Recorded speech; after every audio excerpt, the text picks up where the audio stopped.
All for his white Moonlight's joke. Asher locked me, who is terrified of heights, in a Ferris wheel cabin. When it ascended to the highest point, the entire cabin teetered precariously. As I was scared out of my wits, and blood flowed freely from my thighs, Asher was kissing his white Moonlight. The cabin fell from the sky and crashed heavily. Asher shielded his white Moonlight's eyes, comforting her softly. Be good, don't look, you'll have nightmares. If it were before, I would have been heartbroken. But this time, I silently contacted a lawyer to draft a divorce agreement, and started counting down the days to leave him. But Asher, when you lost me, why did you call me like a madman? Clara, I know I was wrong, please pick up the phone, okay? The smell of disinfectant stimulated my nerves. I opened my eyes and looked around, finding myself in a hospital. I licked my lips, wanting water, but gauze restricted my movements. With every move, excruciating pain flooded my limbs. Not long after, a burst of hearty laughter came from outside the door. Asher pushed the door open and entered. Bang! The door was slammed shut, not too hard, not too soft. Then he strode over and sat on the chair. He raised an eyebrow, his eyes still holding the remnants of satisfaction. Awake? I turned my head and refused to look at him. Asher clicked his tongue. This was my fault, I shouldn't have left you alone in the cabin. I went to buy you tissues, and when I turned around, the Ferris wheel had already started. I've already fired the staff, Clara, don't be angry. I couldn't help but sneer. Does buying tissues take 10 minutes? Or did you go buy them from Stella? The amusement park is one of the He Group's properties. That day, Asher, knowing I was afraid of heights, forced me onto the Ferris wheel. Led by my humble love, I sat in the cabin with faltering steps. Whether it was fear or morning sickness, I couldn't help but gag. Asher rarely took the initiative to buy me tissues. But then, I saw a scene I will never forget. In the control room, Asher was passionately kissing Stella. Hit where it hurts, Asher was shocked. Then, as always, he stubbornly denied it. So many people have ridden that Ferris wheel. How come only you have problems?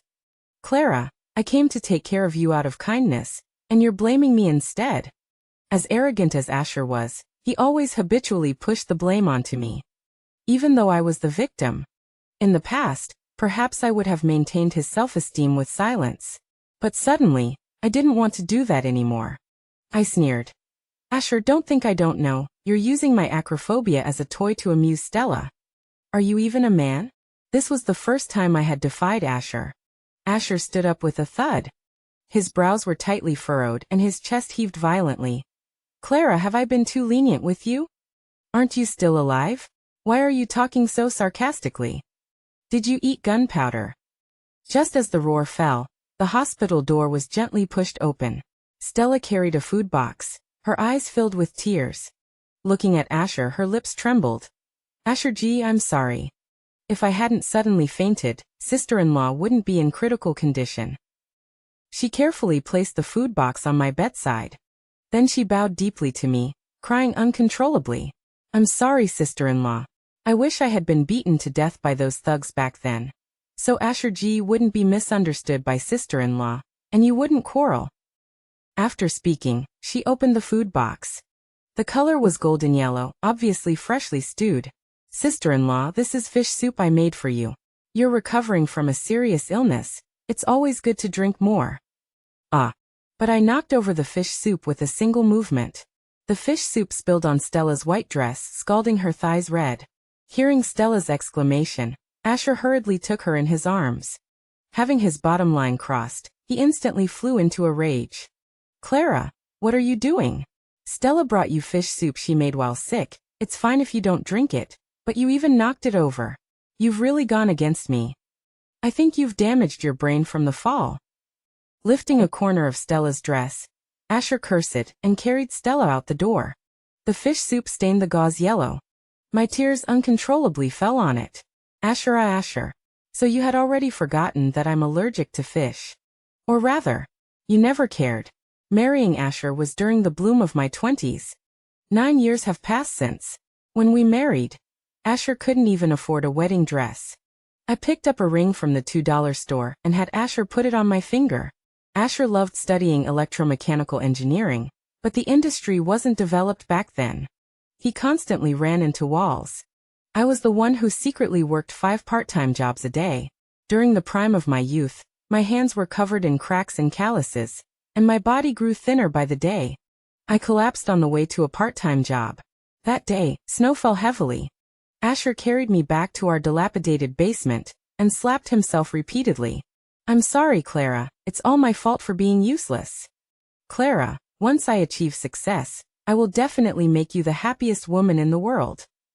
Asher was very talented. In 4 years, he successfully stood in front of the cameras and announced the establishment of his company. All kinds of women rushed forward one after another. Asher began to leave early and return late. The countless scents of perfume on his suit made me numb. At the peak of his career, Stella appeared. Refined and gentle as water. Soon, the two of them appeared in public together. Asher stayed out all night, and no longer considered my feelings. He staunchly defended Stella. "Stella has a tragic background and has gotten to where she is entirely on her own. And you? You have everything you could want, yet you're still so petty." With that, Asher delivered a fatal blow. "Do you know why I don't make our relationship public? Because you and I are simply not a match." Recalling everything from the past, my heart couldn't help but ache. I was hospitalized and recuperated for 3 months. During this time, Asher never came to see me again. He was determined to make me bow my head first. Or perhaps he had long forgotten that I even existed. The day I was discharged from the hospital, I prepared a lavish meal.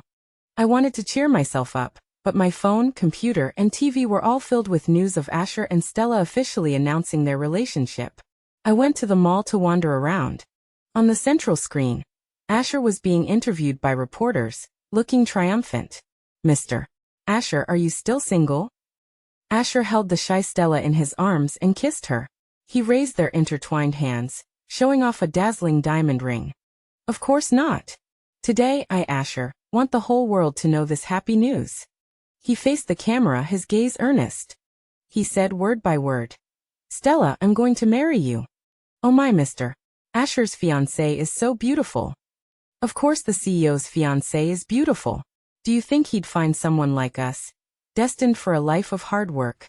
I quickly left the shop and ran to the restroom to retch. Under the dim light, the faded copper ring from the $2 store stung my eyes.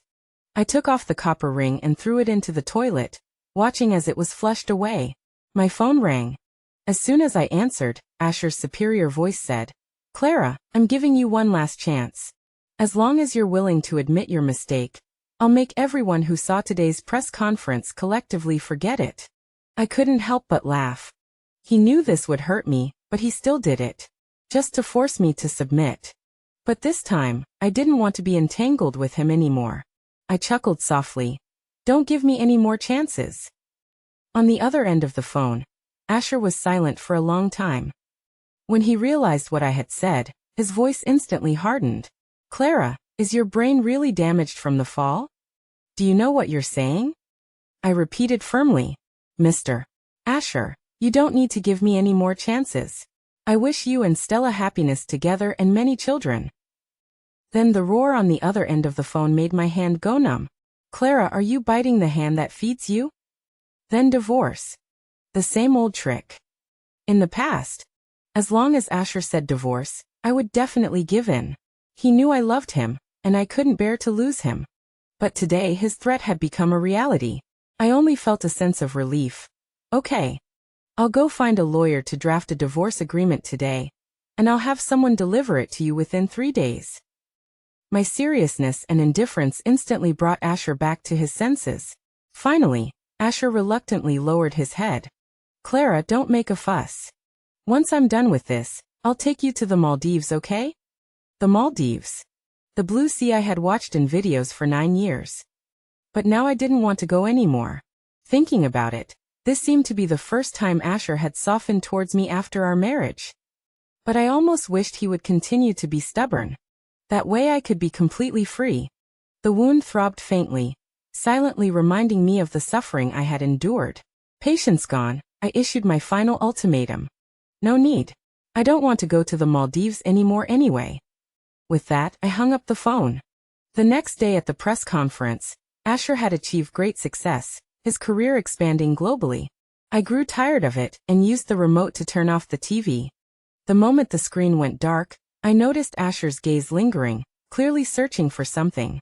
I knew. He was looking for me. I had never missed any of Asher's mechatronics competitions, and my phone was full of his pictures. Every time I got a new phone, I would transfer the photos, unwilling to delete a single one even if the phone was slow. This was my agreement with Asher. As long as Asher won the championship, I would give him a big hug on the spot. But since Stella appeared, I no longer had the right. Asher gave Stella a kiss on the screen. From then on, everyone assumed Stella was Asher's girlfriend. I opened my phone and surfed the internet. Videos about Asher were persistently pushed to my account. I clicked on the comments and saw 2 comments with over 10,000 likes. I said Mr. Asher had a girlfriend, didn't I? Keeping her hidden away. Sister Stella is so beautiful. It turns out their romance was traceable as early as Mr. Asher's 6th mechatronics competition. Strange. My heart didn't seem to hurt anymore. I made myself a bowl of beef noodles. The sound of the lock clicking echoed. Asher was finally home. His suit was soaked by the heavy rain, and his tone was resentful. I didn't see you in the audience today. He paused, then added, Clara, you never do that. At least you didn't used to. I casually closed the window. The downpour washed away the city's sins. I remembered that day's competition. It was raining just as heavily. We were very poor back then, and could only afford to rent shared bicycles. To preserve Asher's strength, I carried him on the bike, cycling through the rain. Scooping the beef noodles from the pot, I said casually, it was raining today, I didn't want to go. The suit was thrown carelessly on the floor. Asher frowned, wanting to say something. After a long while he didn't speak. I asked, isn't Stella enough to accompany you? Stella was like a taboo. Every time she was mentioned, things would explode. As expected, Asher's gaze turned cold. Why do you always harp on Stella? She's a student I'm sponsoring, and she's also very talented. She shouldn't be buried by poverty like I was.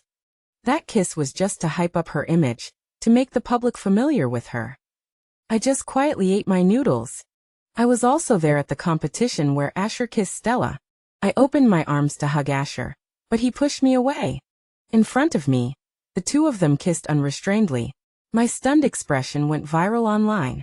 Joy was frozen on the faces of the 2 of them, while my outstretched hands were lined with wrinkles. Overwhelming abuse flooded towards me.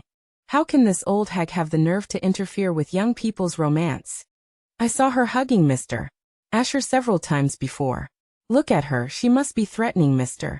Asher somehow. Look at her hands, TSK, they have more wrinkles than my grandmother's. Only I knew how difficult that time was. Fortunately, I was an orphan, so my family wouldn't be affected. The beef noodles were fragrant, but they tasted like wax in my mouth. Asher snorted coldly, and went to the sofa to read the newspaper. After finishing the noodles, I handed the divorce agreement to Asher. Asher pretended not to see it. I snatched the newspaper and forced the divorce agreement into his hands. Asher's forehead veins bulged, and his eyes were bloodshot. He finally couldn't help but explode. He jumped up suddenly. Clara, do you want a divorce from me that badly? Huh, you're already 29. Look at yourself. Who else would want you after a divorce with me? Married to Asher for 9 years, I was already used to his scolding and meanness. I handed him the pen, as still as a corpse. I will work to support myself.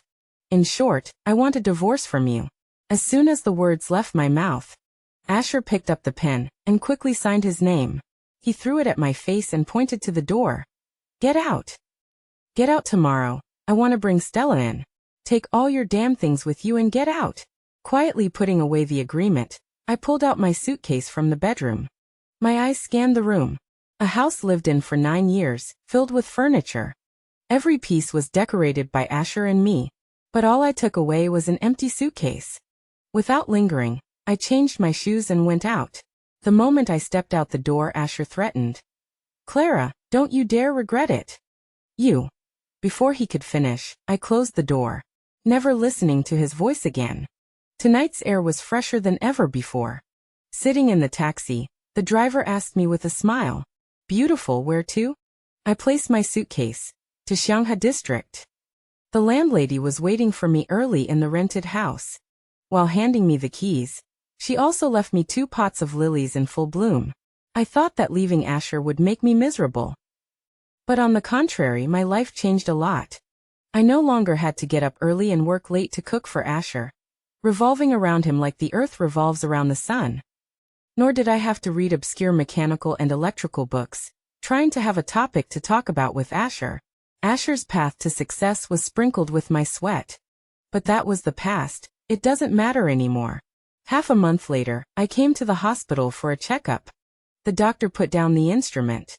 The fetal condition has stabilized. We can proceed with the abortion. Have a family member come and sign. I shook my head. The doctor complained. His wife went through something so serious. Why hasn't the father come? Lowering my eyes, I touched my stomach one last time. We're divorced. Good riddance. The doctor slapped his thigh. When you were rushed in for emergency care, he was flirting with a woman in the hallway, completely unaware that you were pregnant and nearly miscarried.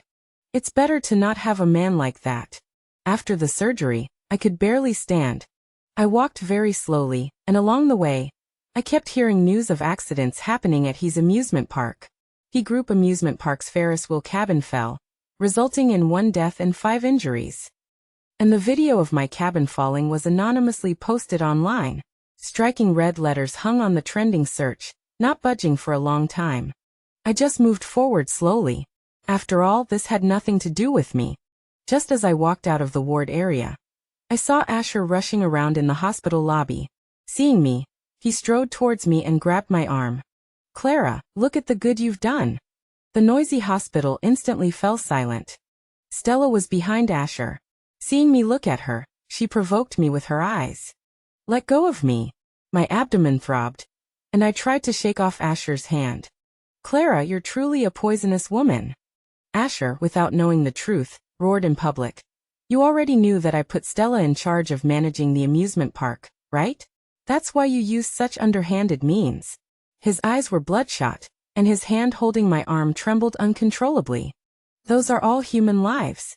You can be jealous and fight over me usually, but you're not human to frame Stella like this. Stella seized the opportunity to throw herself into Asher's arms, crying pitifully. Now the families of the dead and injured are all at the He Group building. How am I supposed to explain this to them? Do I have to say that my ex-wife, out of jealousy, deliberately had someone loosen the screws on the Ferris wheel cabins? Clara, you're so terrifying that you disgust me. Slap. A heavy slap landed on Asher's face. While he was stunned, I took the opportunity to break free from his grasp. Do you have evidence that I did it? If you don't have evidence, I can sue you for slander and defamation. His cheeks quickly flushed red and swollen. He spat out blood and glared at me viciously. Good, very good. Before he could react, I quickly said, I happen to have evidence, and the culprit is right under our noses. Hearing my sophistry, Asher's anger intensified. From Asher's point of view, Stella's eyes flickered violently. She gave me a provocative smile and feigned comfort. Asher, don't get worked up. Clara is just feeling overwhelmed for a moment, and wants to use this method to make you care about her. Asher stepped forward and slapped me back. He raised his voice. Don't explain for her. I know exactly how vicious she is. The bitch still wants to quibble. Stella just graduated. Do you know how important reputation is to her? After saying that, he pushed me to the ground. The wound tore open, and blood slowly pooled beneath me. The abortion form floated through the air and landed at Asher's feet. Everyone froze. Asher picked up the abortion form. Like a motorcycle stalling, the look in his eyes shifted from furious hatred to astonishment and surprise. But there was no pity at all. I couldn't even feel the pain, and just stared fixedly at Asher. He had said that he wanted to have a child with me. Having a child meant having a family. This child came at a bad time, and left just as lightly. I now understood that Asher didn't not believe me, but he was unwilling to believe me. Clara.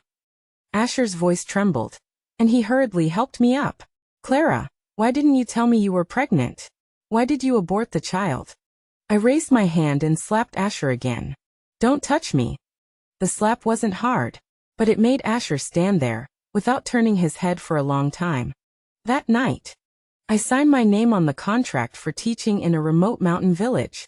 The person in charge called me, his slightly broken Mandarin mixed with barely concealed excitement. "Thank you, Ms. Clara, for being willing to come and dedicate yourself to teaching in our rural area. I bought a train ticket for tomorrow at dawn."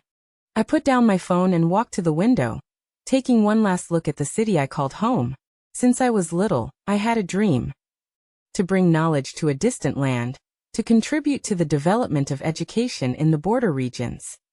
The day I filled out my university application, Asher silently ran to the rooftop, ashes scattered on the ground. I quietly changed my application to local universities. Back then, I was afraid Asher would be unhappy.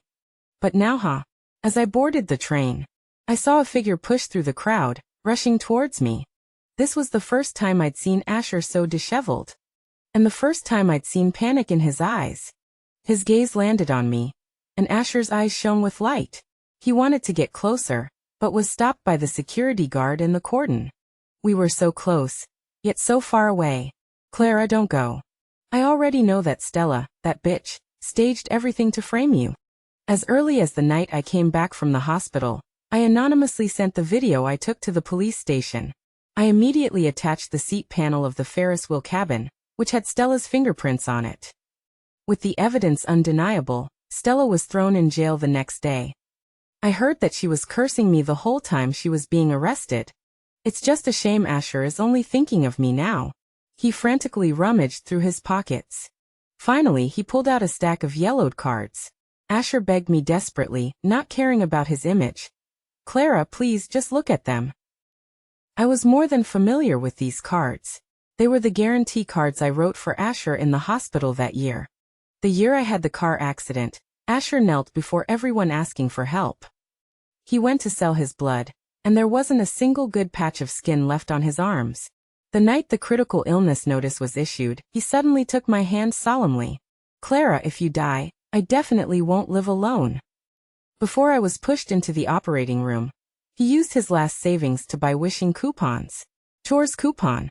Upon presentation of this card, no matter how tired Asher is, he will do all the housework, never letting Queen Clara suffer.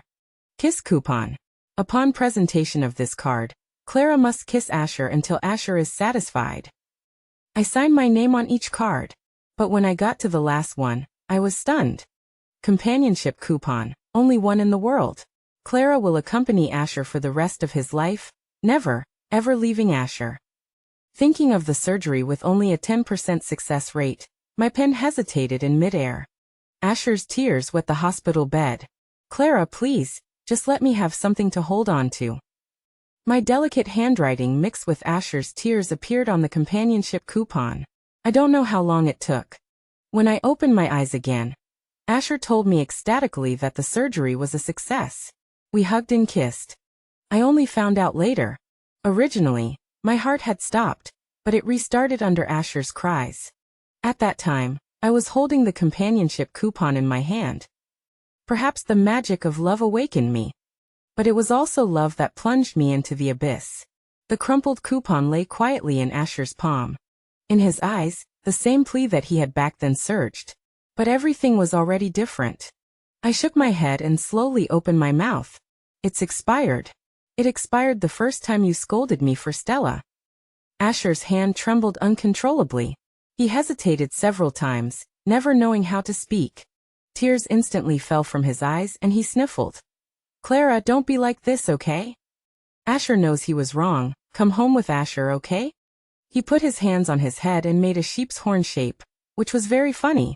Asher was the nickname I gave him. Back then, I always had insomnia. Asher would gently pat my back and count sheep for me. From barely falling asleep after counting thousands of sheep to falling soundly asleep after counting dozens of sheep. In Asher's arms, I could always fall asleep quickly. I said he was my little sheep. He would put his hands on his head like this and bleat. Asher remembers everything. But it's as if he's forgotten everything. Ever since he started supporting Stella, he was no longer my little sheep. He ignored my words. His late nights and rages became commonplace. 9 years. I sat on the sofa and waited for 9 whole years. Huddled on the sofa, I desperately counted sheep. But the strange thing was, the magic of counting sheep didn't work. Even after counting tens of thousands of sheep, I still couldn't fall asleep. I still remember the sky that early morning. The train attendant started urging passengers to board. I straightened my collar impatiently. Just take them. Asher took a step forward, close to the cordon. Clara, come home with me, okay?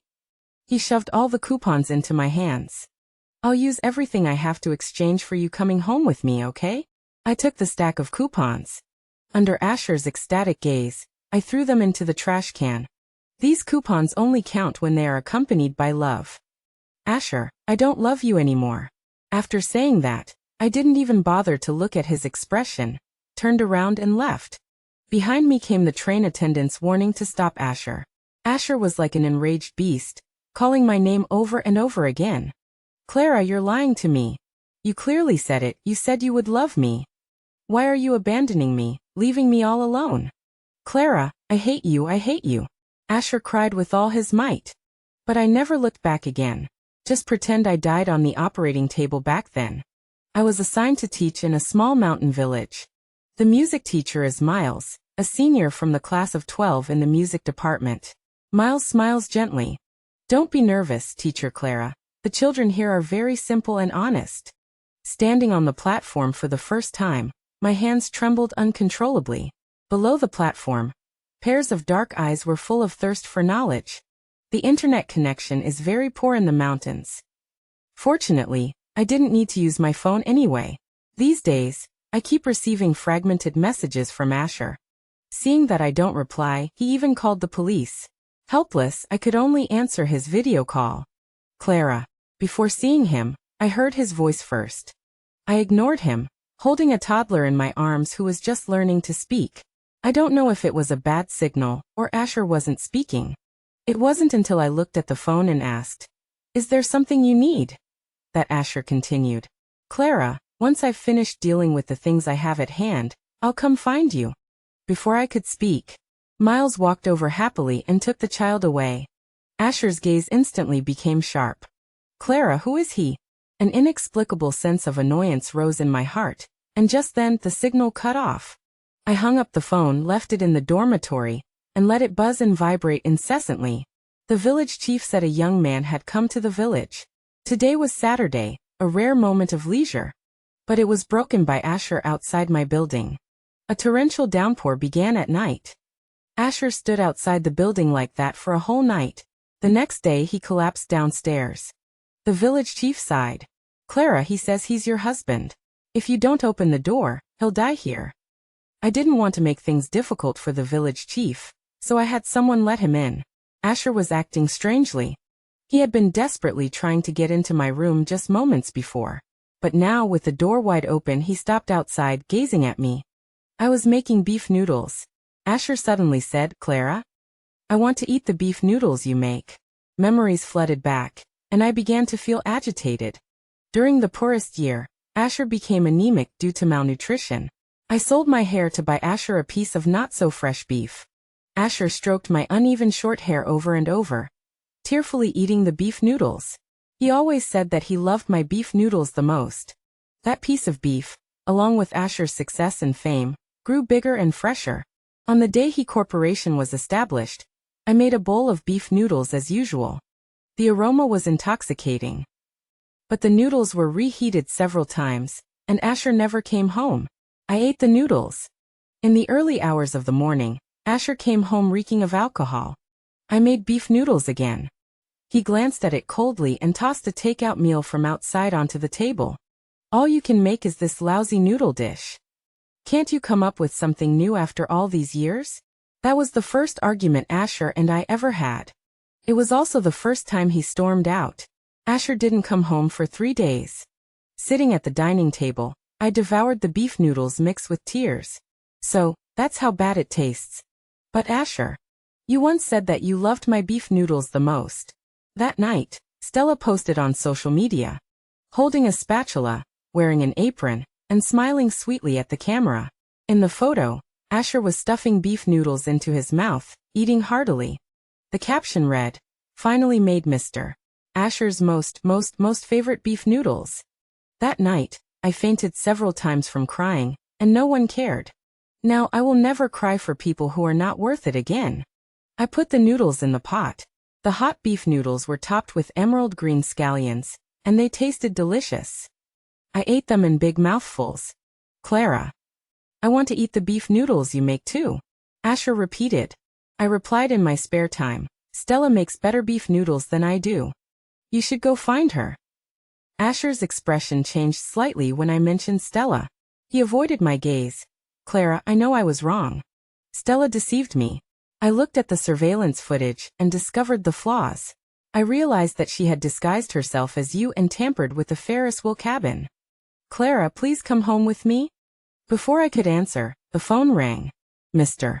Asher, Miss Stella is threatening to jump off a building again." Asher glanced at me uncomfortably. He walked to the corner and whispered, "I'm not available here. Handle it yourself." There was a burst of noise on the other end of the phone. Then a sobbing female voice came through. "Brother Asher, thank you for taking care of me all this time. But the pressure of public opinion has already crushed my body and mind. The media says I'm a murderer, a mistress, a scheming woman. Brother Asher, you and your wife take care. We'll meet again in the next life." After she said that, the sound of wind and screaming came from the receiver. The phone hung up, and Asher looked at me. I calmly scrolled through my phone eating noodles. His tired eyes were filled with urgency, and he finally spoke. "Clara, there's something going on at the company. I need to go back and deal with it." I said indifferently, "You don't need to consider my feelings. I'm just your ex-wife. Stella has severe depression. You shouldn't abandon her to come looking for me." Asher's face looked terrible. He hurriedly explained, "Clara, Stella is your savior after all. Can't you have so much animosity towards her?" The night Asher won the championship, we were cornered in an alley and beaten by thugs. Stella risked her life to call the police, who arrived on the scene in time. From then on, Asher became her benefactor. But Stella arrived too timely, and the thugs left too quickly. As soon as the phone call ended, the police arrived on the scene. I don't believe it wasn't staged, but Asher believed it. I once raised my doubts to Asher, but he refuted me. "Clara, when did your heart become so dirty? Even if it's fake, Stella is a girl who risked her life for us. We should repay her." I naively thought that Asher just wanted to repay her kindness. I didn't expect that he was deliberately biased. Just like now, I can never wake up someone who is pretending to be asleep. "Okay," I said frankly, "then go save your savior now." Disappointment and disbelief were mixed in Asher's eyes. He took a step back, step by step. In the end, he abandoned me. This concerns a life, I can't ignore it. The small room was filled with a suffocating silence. "Clara, why have you become so?" Seemingly unable to find the right adjective, Asher paused for a long time before continuing. "Unreasonable." I chuckled. In the past, I would always argue with Asher because of trivial things. He would get angry. But now when I agree with him, he still gets angry. After eating the last bite of beef noodles, I turned and walked into the kitchen. The sound of phone keys clicking came from the living room. The village signal was bad, and he became more and more anxious as he dialed. When the assistant finally answered the phone, he immediately said, "Prepare a plane for me right now." After hanging up, he came to condemn me again. "Clara, you're really too cold-blooded. I haven't slept well for days and nights because of you, standing in the rain all night without getting a shred of your sympathy. I wanted to talk to you properly, but you said such hurtful things. When did you become like this?" I didn't bother to listen to Asher's accusations and raised my chin to urge him. "Go find Stella quickly. A little later and she'll jump." Asher's anger intensified, and he rushed out the door.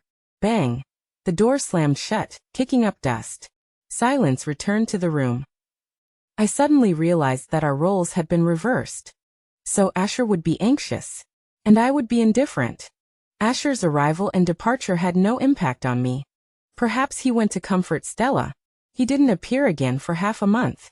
Today, Miles and I went to town for supplies. We passed a special restaurant, and Miles invited me to eat. I didn't refuse. Before, because of Asher's possessiveness, I basically didn't attend any gatherings with men, just to reassure the sensitive Asher. Looking back now, it's ridiculous to give up everything for a man. Miles is very gentlemanly. We sat by the bright window, watching people come and go. Why are you spacing out? Miles waved his large hand in front of my eyes. I finally came to my senses and smiled apologetically. It's nothing. It's been a long time since someone has taken care of me like this. Such warmth makes me feel like it's another lifetime. I ate a very full meal. It was already night when we left. On the way back to school, I passed a cake shop. Miles went into the cake shop and bought one for me. I looked up in surprise. I met Miles' smiling face. Miles opened his mouth, just about to say something when a fierce figure rushed in front of him and punched him in the face. Everything happened so suddenly. By the time I reacted, the furious Asher had already pinned Miles to the ground and was beating him. Miles, after recovering, didn't show any weakness either. Asher's moves were deadly. How dare you touch Clara? You're a man, don't think I don't know what you're thinking. What am I thinking? Miles laughed. Clara is single, so what if I have feelings for her? Passers-by hurriedly hid aside to watch the show. Asher. For the first time, my voice was tinged with hostility towards Asher. Clinging tightly to Asher's shoulders, I screamed. Let him go. No way. Asher's muscles tensed. Everyone in the world knows that Clara is Asher's woman. Damn it. You dare to steal her, today I'll kill you.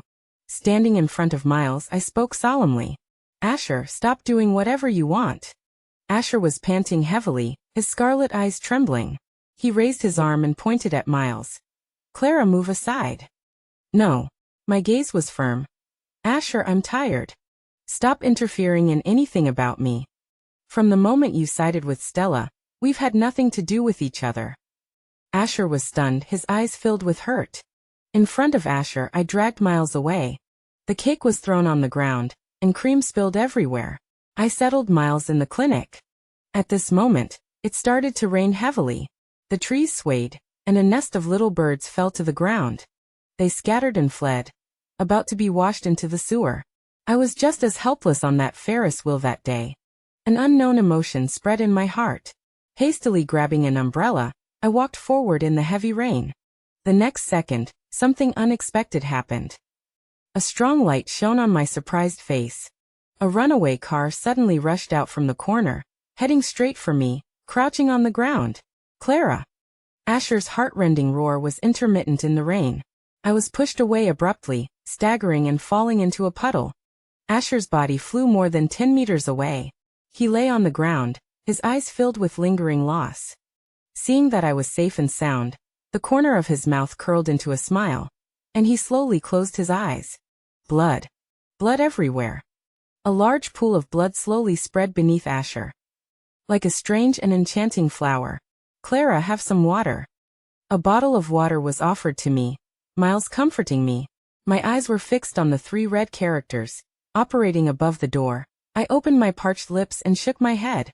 Clack, clack, clack. The sound of high heels echoed in the solemn hospital. Stella was furious. Asher is in a life-or-death situation to save you, and you. The operating light went out. 3 pairs of eyes all looked at the operating room door. The doctor took off his mask. Which one of you is Clara? Stella grabbed the doctor's hand. Doctor, I am the patient's family member, please save him. Are you Clara? The doctor looked at Stella. The patient is in critical condition, constantly murmuring the name of a Ms. Clara. Clara, please come with me. Stella didn't move. Under the doctor's urging, she moved her lips hesitantly, then turned to look at me. Clara, no matter what, Asher got into this situation because of you, you have to take responsibility. Having said that, she softened her tone. After this time, I will never let Asher bother you again. This was the first time I'd seen Asher so quiet. His face was pale as paper, his entire body wrapped in bandages. The fluctuations of the heart monitor grew weaker and weaker.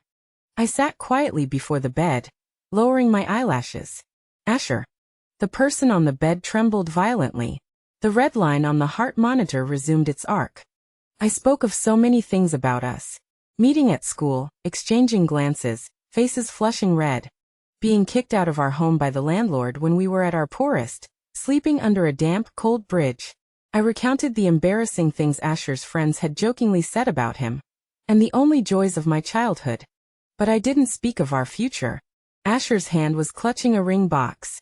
I suddenly remembered that rainy night, Asher standing several meters away for a long, long time. Maybe he was there to give me the ring, but I no longer cared to find out. The patient's heartbeat is restored. The patient's heartbeat is restored. A miracle, it's simply a miracle. The doctor exclaimed. Before I left, a single tear escaped from the corner of Asher's eye, and I simply got up and disappeared into this never-ending downpour. 9 years ago, I prayed on my birthday. Let time slow down even more. That way, I could watch Asher shed his youth and grow old with me. 9 years later. I only want time to speed up even more. So fast, like a movie playing at 10 times the speed, hurriedly glossing over a person's life. Memories are beautiful and bright, of course, but now I only want to break free and be reborn. Let that Asher who loved me the most remain forever in my memory. Extra chapter. Asher had a beautiful dream. In the dream, he and Clara went back to the beginning. But when he opened his eyes, that gentle and graceful figure was nowhere to be found. These 9 years with Clara. Whether he succeeded or failed, he could always see Clara smiling at him from a few meters away. He was never a genius. The opportunities to frequently win in competitions were due to the love Clara gave him. Asher, you're the best mechatronics researcher in the world. Another champion. My Asher is the most amazing.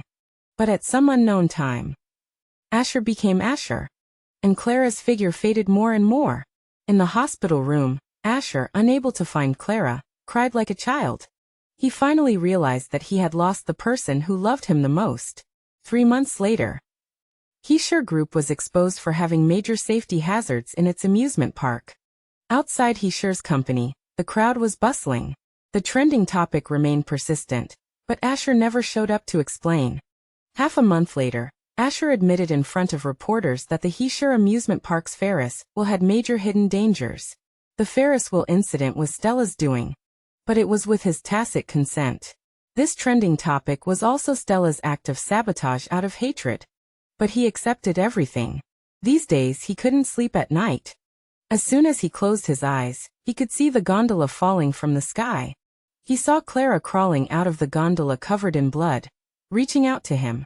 Back then he only covered Stella's eyes. After Clara disappeared, he repeatedly reached out to Clara in his nightmares, desperately begging her not to go into the gondola. It was like a rewind. Asher watched Clara fall from the sky again and again. Either die or leave. Everything was in vain. He had lost Clara forever. Therefore he confessed his crimes. Listening to the sky full of abuse, he felt a little comfort in his heart. Clara was still teaching in a small mountain village. Asher had sat in the corner of a cafe more than once, peeking over the low fence at Clara teaching. This winter heavy snow was flying.